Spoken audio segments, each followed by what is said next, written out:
El padre de Franz deseaba tener poder, dominio sobre los hombres que consideraba un tanto inferiores. Según usted, ese es un sentimiento burgués.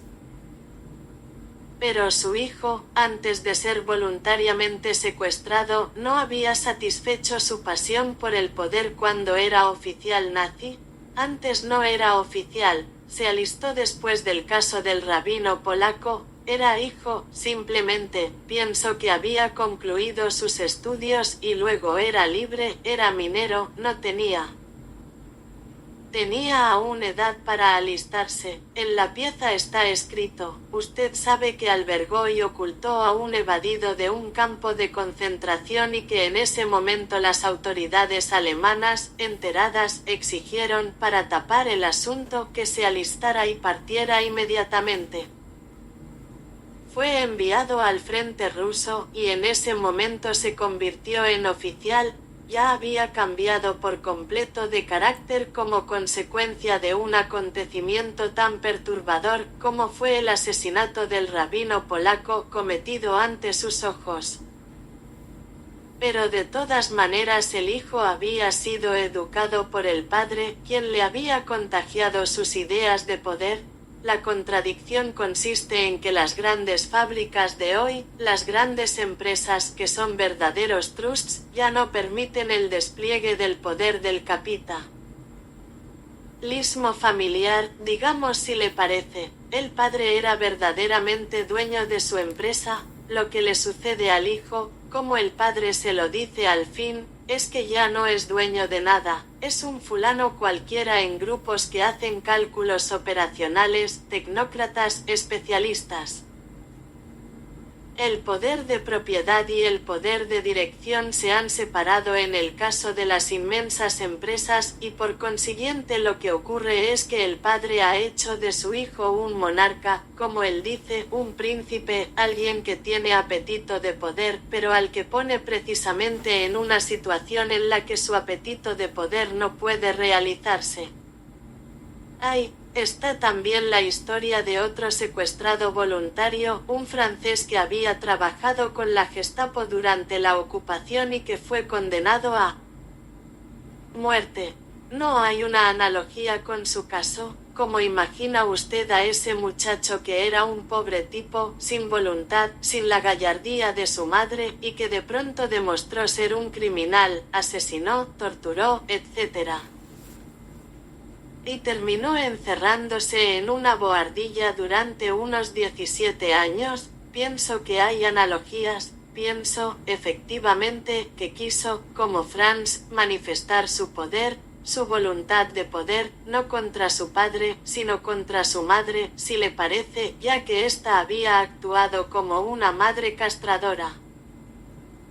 Intentó desarrollar en él ciertos aspectos violentos de su naturaleza como reacción, para mostrar que era viril, que era un hombre, etc. Es cierto también que después recayó por completo, no sé si sintió remordimiento, pero en todo caso, gracias al miedo y bajo la dominación de su madre, se encerró, de suerte que tenemos, en efecto, elementos que me parecen confirmados.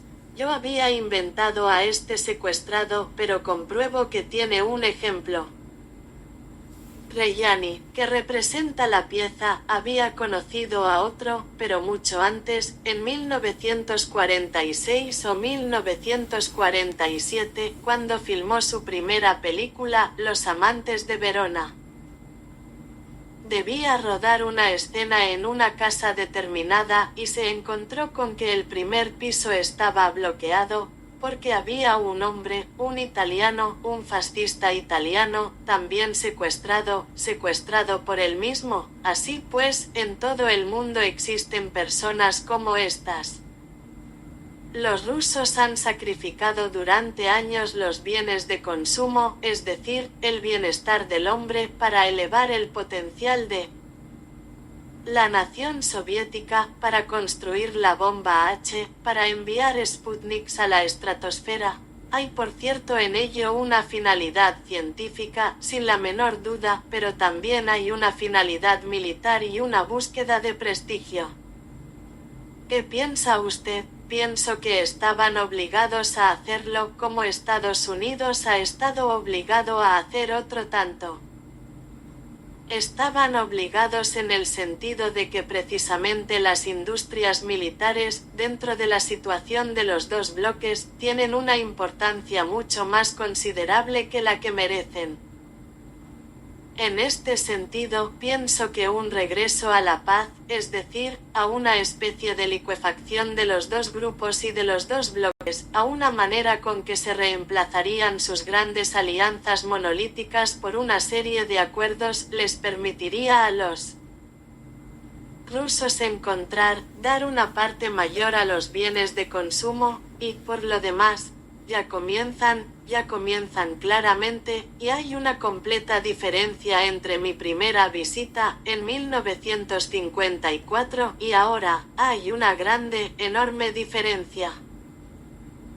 Pero es cierto, en fin, que hoy los países, y no deseo hacer política, hoy los grandes países están obligados a sacrificar mucho a su armamento. Envié unos libros a una joven rusa que habla admirablemente nuestra lengua. Para agradecerme, me ofreció una caja de chocolates. Fíjese bien, cada tableta venía envuelta en un papel distinto, en el que se podían ver el retrato de los 6 cosmonautas y sus Sputniks. En una hoja de papel se encuentran las correspondientes explicaciones técnicas. ¿Qué piensa usted de este bien de consumo, de esta caja de chocolate? La encuentro curiosísima. Nos ofrece a las claras ese aspecto ruso que consiste en mezclar, digamos, lo útil con lo agradable, y en todo caso lo didáctico con el consumo de un objeto por placer. En este sentido, es verdaderamente muy notable.